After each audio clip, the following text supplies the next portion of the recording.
Oui, une photo de famille avec un absent, le Premier ministre de la République démocratique du Congo, qui pourtant est bien présent ici à Djerba pour ce sommet, mais il n'a pas voulu apparaître sur la photo aux côtés du président rwandais Paul Kagame. Kinshasa vient de publier un communiqué, explique ce geste en désapprobation, je cite, de l'agression rwandaise. Kinshasa accuse le Rwanda, accuse Kigali d'être en grande partie à l'origine de la reprise des hostilités dans l'est de la RDC, dans le Nord Kivu. Donc la cérémonie d'ouverture, on vient de le voir, est terminée. Maintenant commencent 2 jours de travail.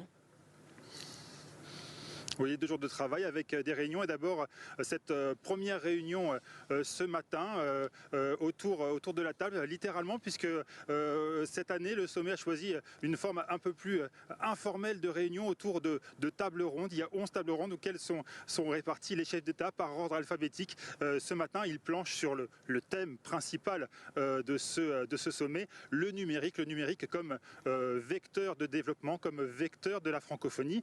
Et puis cet après-midi, ce sera une réunion à huis clos, donc une réunion sans doute un peu plus politique, où il sera notamment question de l'avenir de la francophonie et peut-être aussi question des sujets brûlants de l'actualité internationale. Et puis la journée se terminera par le choix, l'élection du ou de la nouvelle présidente secrétaire générale de la francophonie. Vous le savez, il n'y a aucun suspense puisque Louise Mushikiwabo est seule candidate à sa succession.